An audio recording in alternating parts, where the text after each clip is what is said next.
Hi everyone, just a quick video explaining why I'm returning my Ronin MX and why you might want to consider learning a little bit more about it before ordering. The main reason I bought it is so that it could handle Red Epic. That's actually not the case straight out of the box. In order to mount the Red Epic, you need the extension rods. And in order to balance the Red Epic without hitting the back of the Ronin or the lens hitting the front or whatever, you need to have counterweights. You can't just mount a Red Epic and lens on there straight out of the box. So right there is a huge reason for me to return it because of the deceptive marketing. If they advertise it, in all the pictures it's showing this Red Epic mounted, but what they're not saying is that you need to buy extra things in order to do it. So in that case, it's exactly the same as the Ronin M, where you can still mount a Red Epic to it.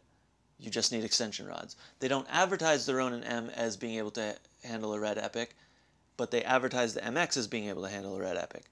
Yet both of those gimbals need exactly the same extension rods to handle a Red Epic. One's marketed one way, one's marketed another way. So I thought that was deceptive, and that kind of soured me right away. The other thing I don't like about it is that when I mount a camera, I'm going to have to take this top bar off. The square cage is nice for stability, but I don't like having to take it on and off, and I just feel like I would end up leaving it off the whole time. And so that was one thing to consider. Do I need this extra stability? Will I notice this extra stability? And is the trade-off worth it for the stability savings versus the time waste? The other thing about the Ronin MX that I don't like is the battery tray. It's on the front, and I thought at first it would be interesting because it would take the battery off the back, so therefore you can maybe hold it a little bit closer to your body when you're operating it, making it a bit easier. If you're on a wide lens, if you're panned up and you try and tilt down, that battery tray is gonna show up. They really built this with aerial video in mind, or flipping it upside down, and I don't think that's the stablest way to operate a gimbal. So that battery tray is kind of annoying.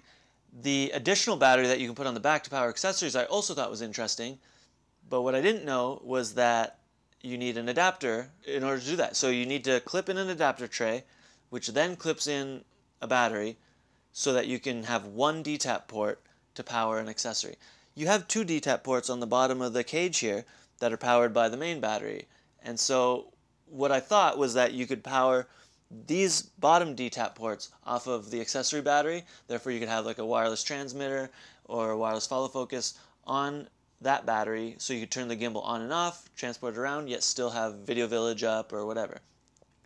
That doesn't seem to be the case because you only get one DTAP port. And so I thought, might as well just go back to the Ronin M or full-size Ronin with the back battery and use the existing DTAP ports. There's no real benefit in my eyes.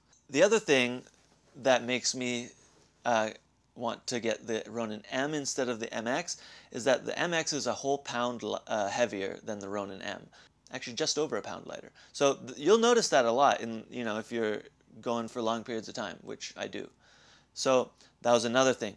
This Ronin doesn't fit in a small case like the Ronin M does. The full-size Ronin sucks because you have to have it in that huge rolling case, so it's really big commitment to move around.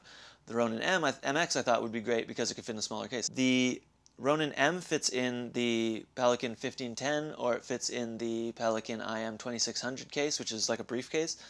But this one with the battery tray is just slightly, it's like half an inch too big for the case. So you can't fit it in there. The next step up case is pretty deep. It's like a big box. So for me, I think I would rather have the portability and kind of ease of transport that comes with the Ronin M versus the Ronin MX. Another just annoying thing that I noticed was that you can't activate the Ronin MX with an Android phone. So if you have an Android, then you're kind of out of luck unless you go get an iPhone or find someone with an iPhone. So that's super minor, and obviously they're going to fix it, but that was just one more annoyance on top of all the other annoyances that I found with this gimbal. And I'm not saying it's a terrible gimbal. It's probably an awesome gimbal if you are going to use it on the Matrice and some groundwork or something like that.